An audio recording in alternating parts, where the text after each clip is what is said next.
Buongiorno, oggi siamo nel parco nazionale delle Cinque Terre, vers les Chaquetrailles. Bonjour à tous, bon pour ceux qui n'avaient pas compris, on est en Italie, à Monterosso, dans le parc national des Cinque Terre, et on est à un quart d'heure du départ du Chaquetrailles, à 47 km pour 2600 dénivelés positifs et négatifs. Ouais. Je sais pas. Ouais. J'ai peur d'avoir froid. Pronto? Sta per partire la settima edizione di Chaquetrailles, benvenuti ancora.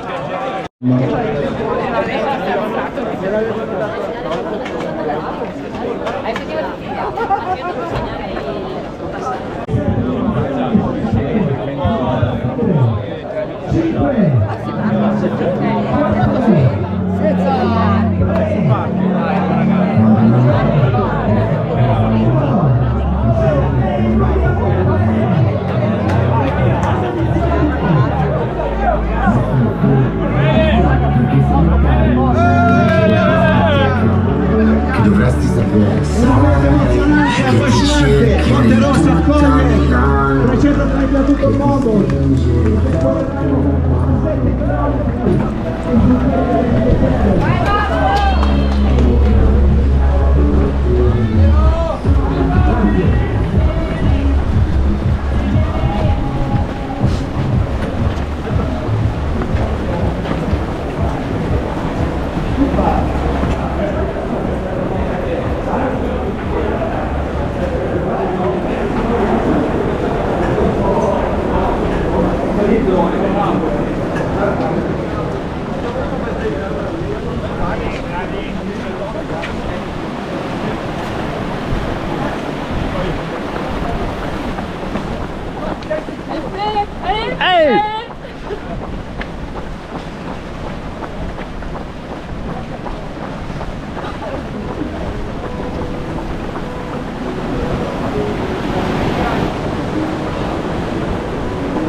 Ça grimpe bien, c'est des courses marches. Même dans le brouillard. Quelque chose de féerique.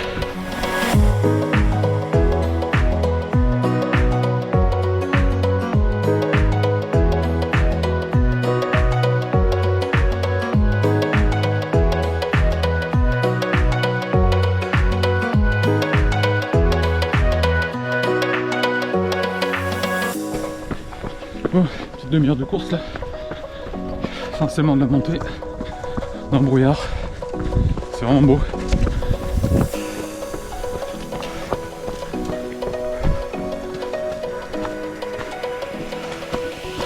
Et ça glisse, ça glisse.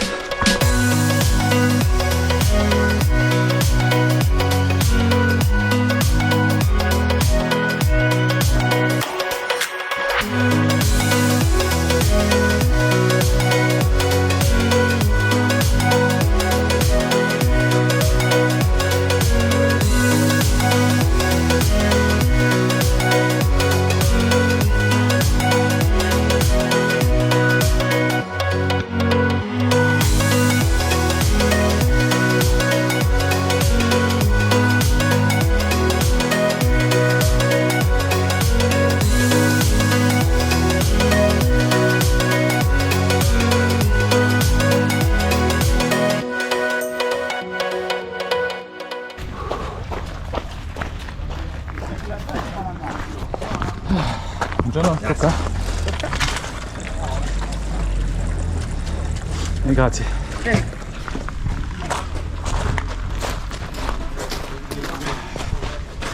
Santé.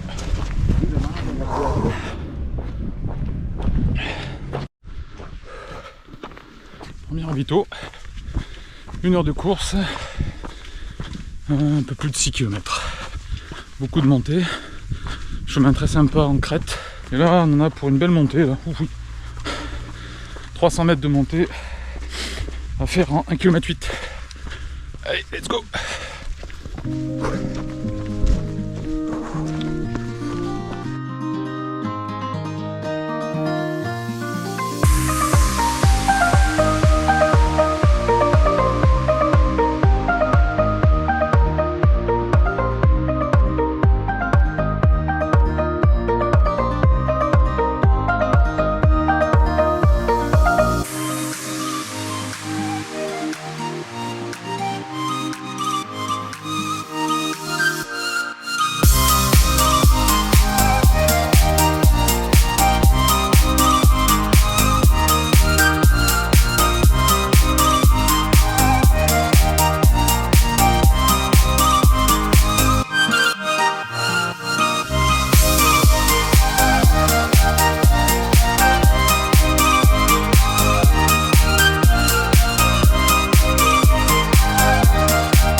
...10 km, 1h30, une belle petite monotrace.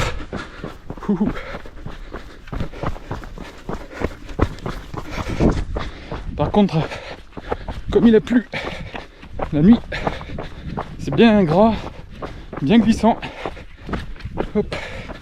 Faire attention sur les cailloux. Il fait frais, on est dans le brouillard.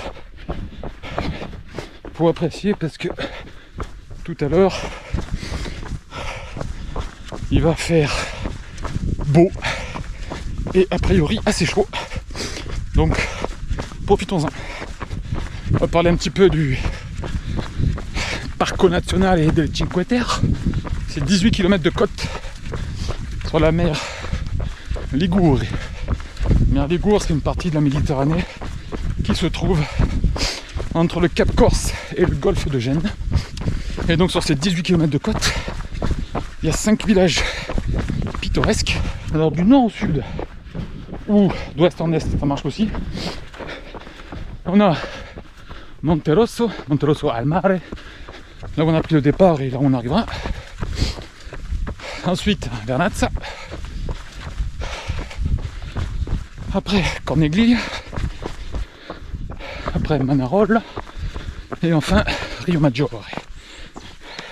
De Monterosso, on est monté sur la crête du parc national. On va aller jusqu'au bout du parc et remonter les villages un par un.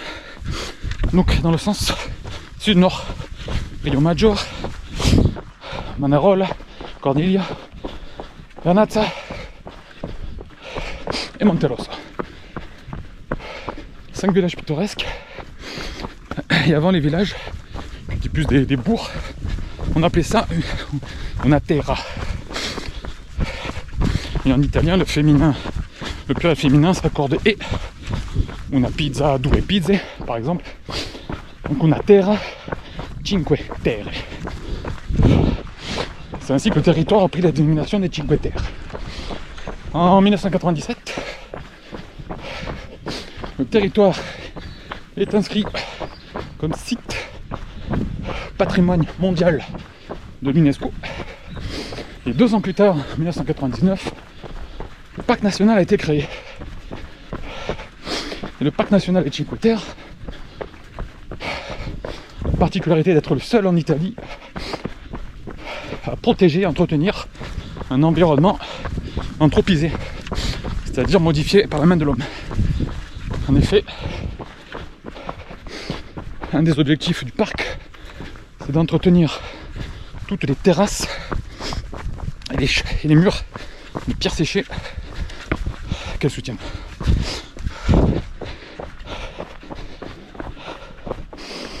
Alors, juste pour vous donner une idée de petite descente technique là. Hop, hop, hop.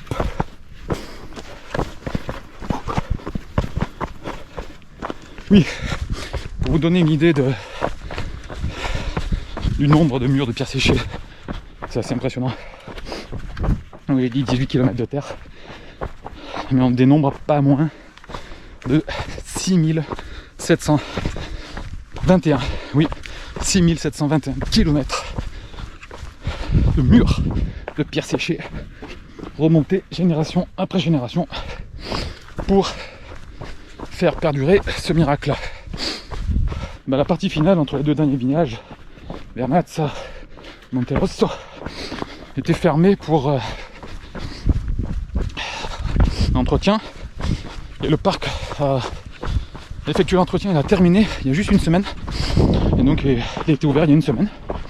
Il faut savoir que durant le passage de la course, ce parc est réservé, enfin cette partie de sentier pardon, est réservée aux coureurs.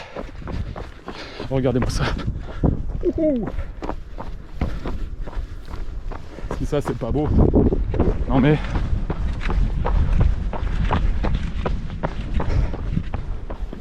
yeah. Ouais. Alors là, un chemin en terrasse, super agréable. Parlons un peu de la végétation. La végétation dans le parc, elle est typiquement méditerranéenne. On y trouve du pin d'Alep, pin maritime, du chêne-liège bien sûr, les châtaigniers aussi, et des oliviers évidemment. Et au niveau des herbes, c'est fenouil, laurier, thym, romarin et même de la lavande. Alors en agriculture, on a les olives évidemment, l'huile d'olive, les agrumes, surtout les citrons très célèbres aussi, pour faire le fameux limoncino. Alors ici on dit limoncino, en Ligure on dit limoncino et pas limoncello. Limoncello dans d'autres régions italiennes, c'est la même chose hein. Donc limoncello c'est plutôt côte amalfitaine, sud de Naples. Et donc qu'est-ce qu'on a ensuite? Du miel de châtaigne, acacia et fleurs sauvages, et bien sûr le vin, on en parlera après.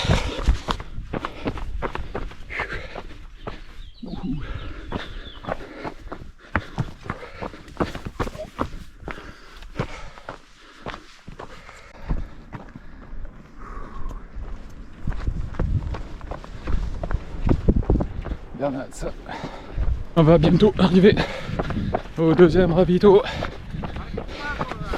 et on devrait avoir Julie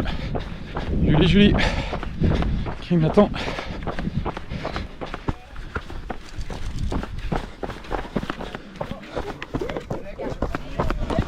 Yay!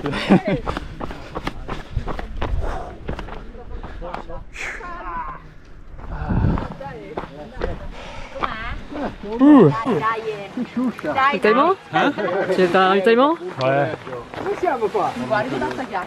Quasi a Vernazza. Un petit bout de route ensemble. Et on se revoit hein. Rio Maggiore, le village le plus au sud. 2 heures de route, 2 heures de course, 14 km.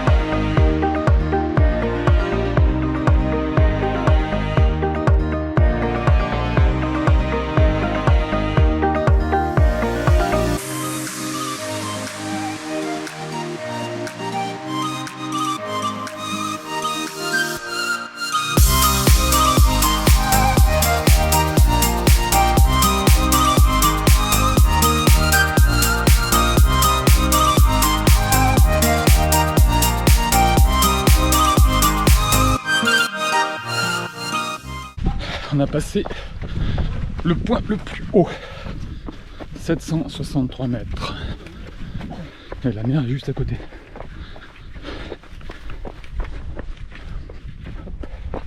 Passage en sous-bois très agréable.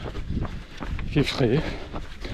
Au milieu des châtaigniers et du chêne-liège.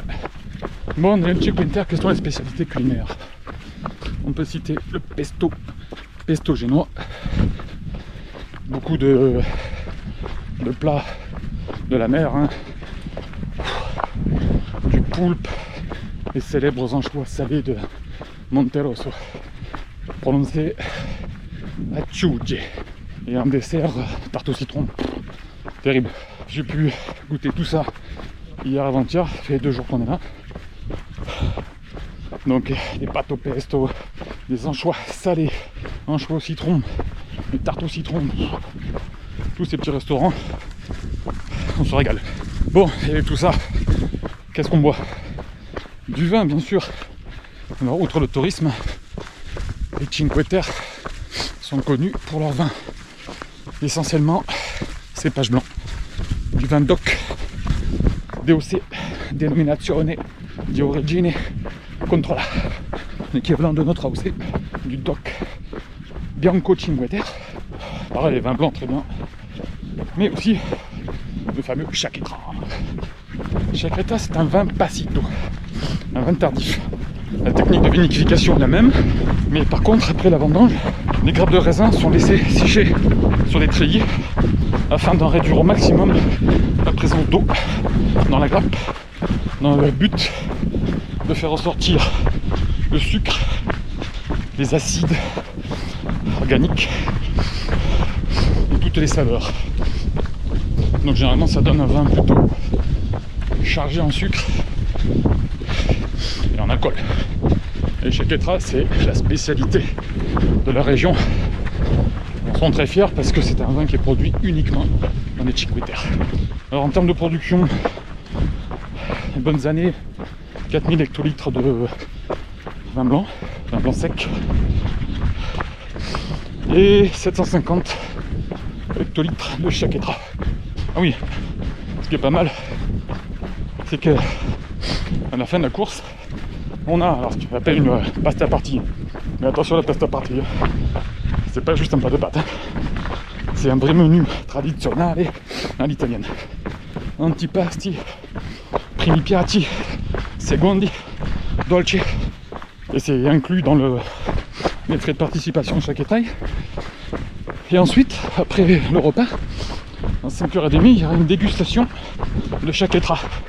Bon, ça c'est pas inclus, on demande une petite participation, mais on va goûter une dizaine de Chaquetra. Donc ça motive pour arriver. On verra tout ça à la fin. Allez. Wouhou. Ah, Rabito. Rabito.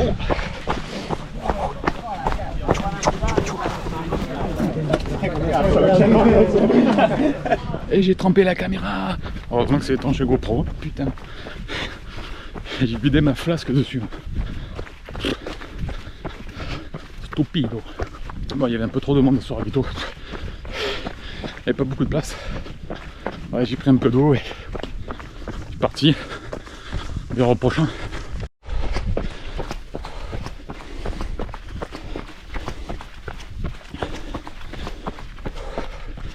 « 20 km, 2h54. On grimpe un peu là.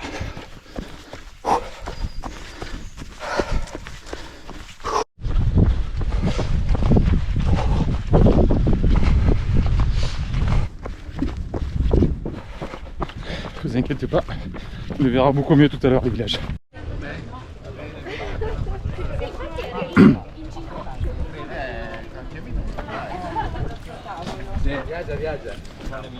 Je viens de passer le col du Télégraphe. Alors il paraît que la course commence que maintenant. Alors qu'on a fait 26 km et 3h34. Bon, ça fait du bien, il y a des bonnes petites choses sur ce ravito. On va arriver au Mont d'Esther et après on va en prendre plein les yeux. Préparez-vous, ça va être beau. Allez, on continue. grazie.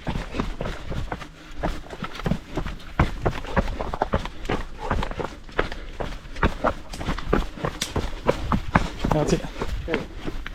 Arriva Carmela.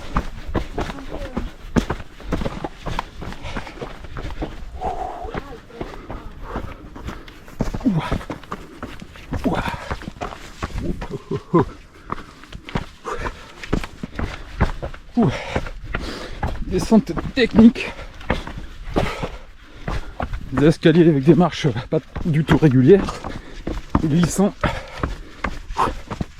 Ah, on va commencer à arriver dans les vignes. Ouais. Ah, c'est beau ça. Oh là là. Voilà. C'est ça les Cinque Terre. Wouhou. Plein de petits passages au milieu des vignes.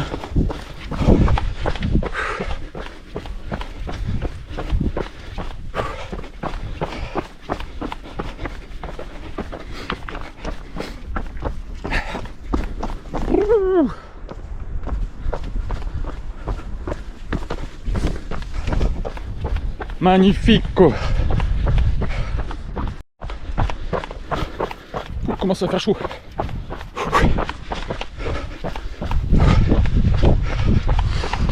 Bon, faut être attentif hein, parce que faut pas rater la bifurcation dans les chemins de vigne. J'ai personne devant moi donc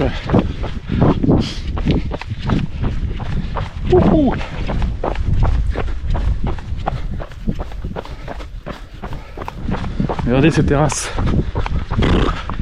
Voilà, c'est ça les Cinque Terre.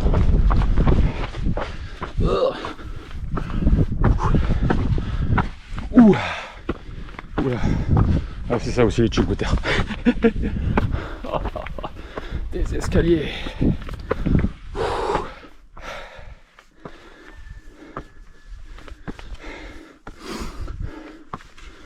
On entend une coque. Chez nous on dit cocorico.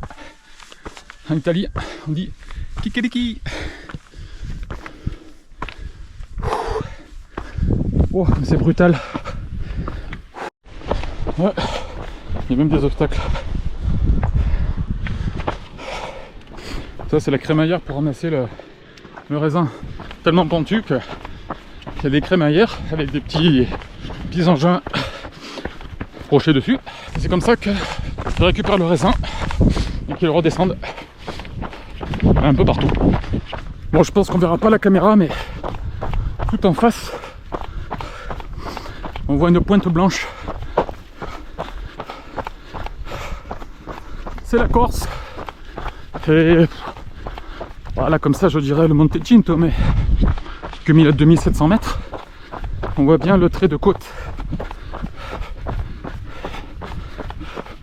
Et 2-3 sommets saupoudrés. Un peu plus que saupoudrés même. Alors, on va où? À Sinestra. Hop. J'en suis sûr. J'avais un doute, mais c'est trop dégagé. C'est trop blanc. C'est le Monte Cinto. Point culminant de l'île de Beauté à 2700 et quelques mètres.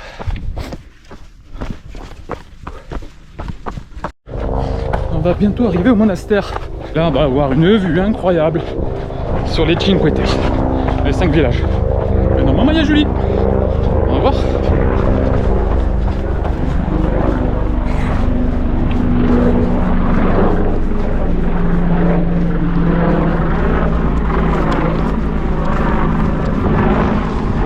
Hey!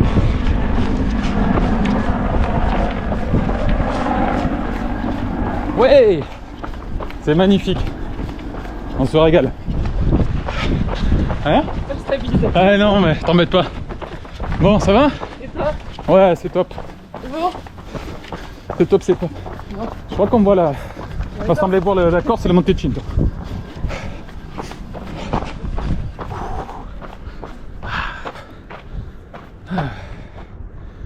Voilà. T'inspires? Ouais. Bellissimo. Fantastico. Bon. J'essaie de te retrouver au ravitaillement. Ouais. Allez. Ciao. Putain, descente technique. On dirait pas comme ça, mais ça nique les pieds. Ça glisse. Il y a du relief. Vous sentez tous les cailloux sous le pied. Chose que j'ai pas dite, on court avec un GPS fourni par l'organisation, ce qui permet de suivre tous les coureurs à la trace en live. C'est pas mal pour les sueurs. Descendre d'escalier sur la pointe des pieds. C'est la seule partie qui n'est pas glissante. Putain, elles font 5 cm les marches.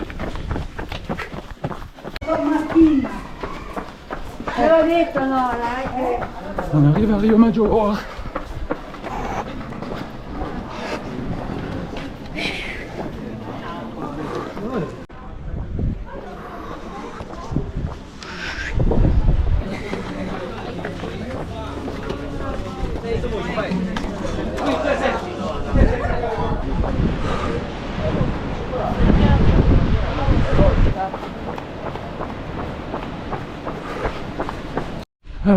Alors pour sortir de Rio Maggiore, on va prendre le chemin Beccara qui monte là, là et tout là-haut.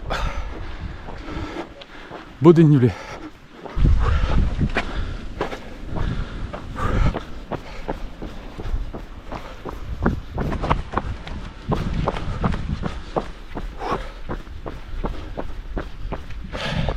Pour un petit coup de dur là dans la montée entre après Rio Maggiore, c'est en plein cagnard.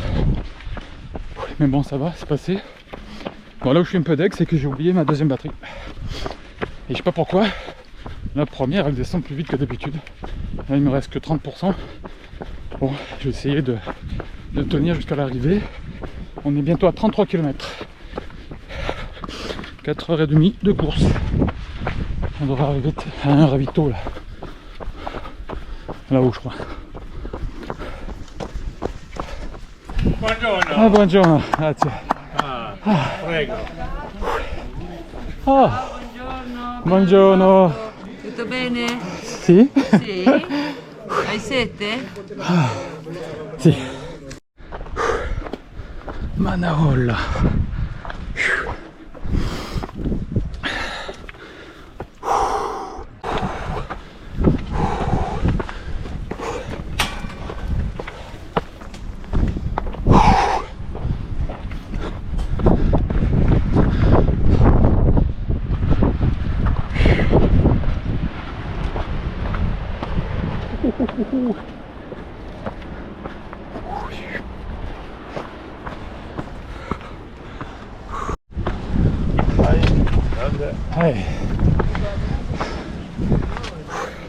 No signora, è chiusa la strada. No, ma non vado su. Sì, dovete passare di là.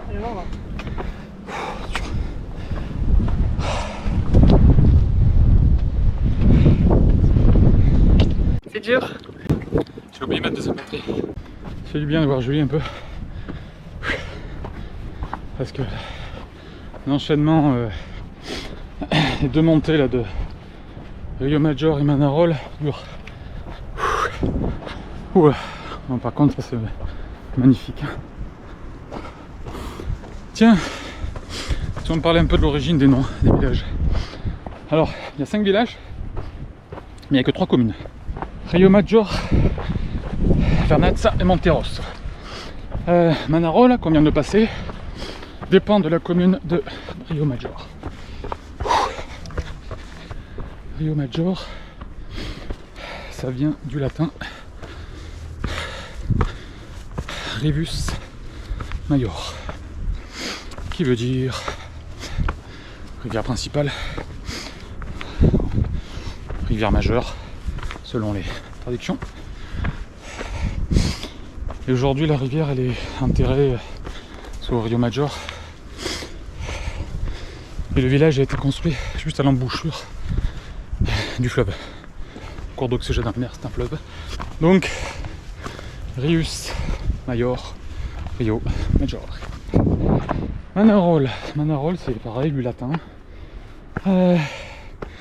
Magna Rota, qui veut dire grande roue. C'était par rapport à la présence d'un ancien moulin qui était au-dessus du village. Et puis pour les autres villages, on verra tout à l'heure. Allez, hop.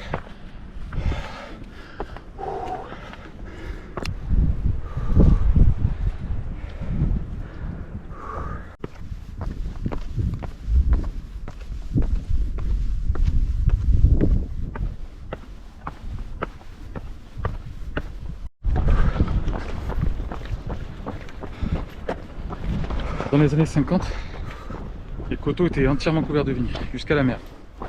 Eugenio Montale, prix Nobel de littérature en 75,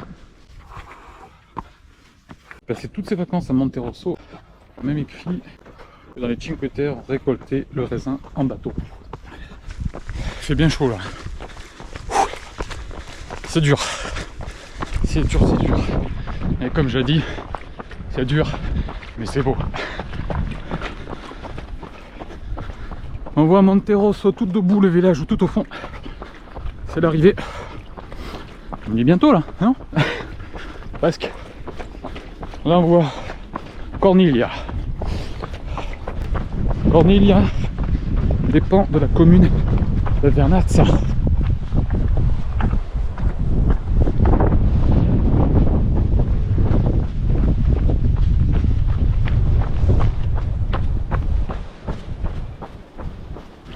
Corniglia. Son nom date de l'époque romaine, car à l'époque des Romains, les terres appartenaient à une famille patricienne, famille de classe supérieure, comparaison à la plèbe. Et cette famille s'appelait les gens Cornelius. Et le féminin de Cornelius, c'est Cornelia. Voilà les treillis où sont séchées les grappes de Chequetra. Belle vue, non?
Corniglia.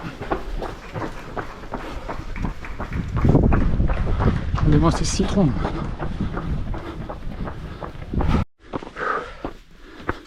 On est passé Corniglia.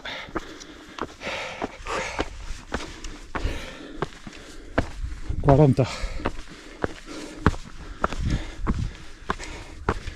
Hélène, et pour toi celui-là. Petit clin d'œil à la galinette. Allez, j'y suis au 40. Toi aussi tu y es. Donc maintenant il va falloir venir faire des trails un peu plus longs. Hein. Allez.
On est entre 43,5, 44 kg.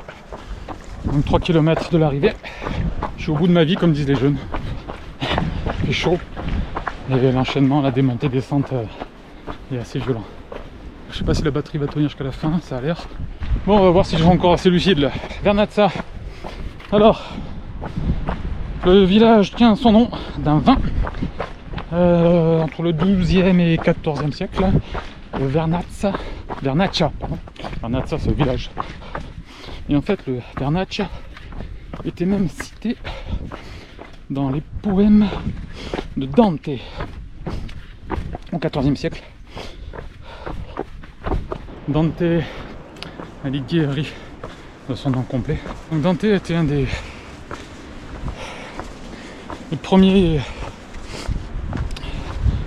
poètes, écrivains à qui on prête l'invention de la langue italienne, car c'est lui qui a été le premier à utiliser le langage vulgaire dans ses poèmes, ses textes. Là, tu utilisais un dialecte toscan, le dialecte toscan,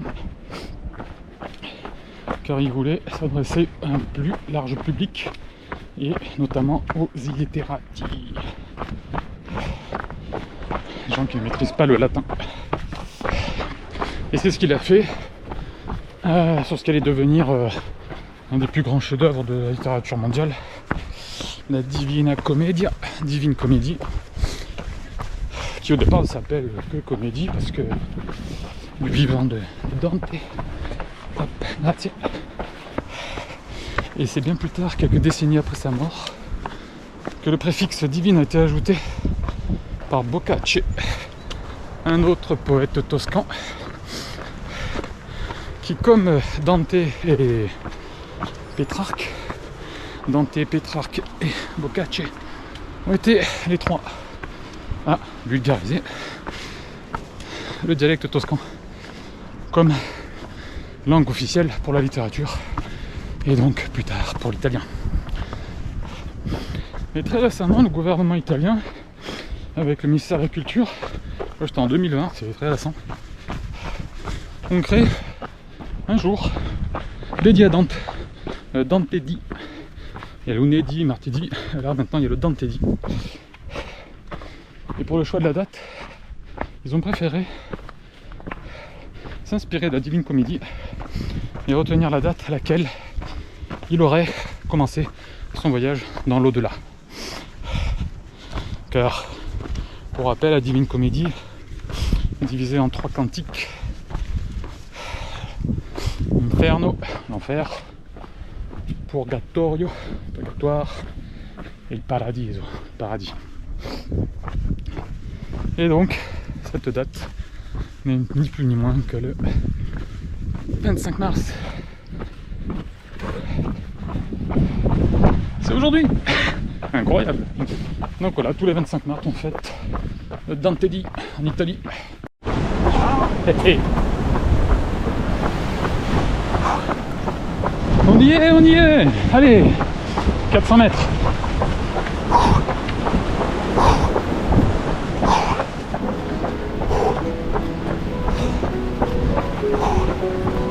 Oh putain, dernier petit escalier qui tue.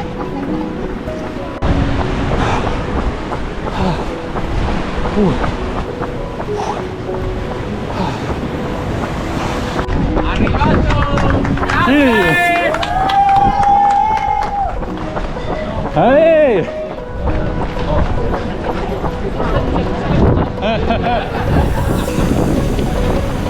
Coucou. Yeah.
L'alcool, moi je sens énormément d'alcool dans celui-là. Ouais, Le dernier, il sent l'alcool, mais il a pas le goût. ouais, il est un peu. Il tombe un peu. Ouais, il est un peu plat.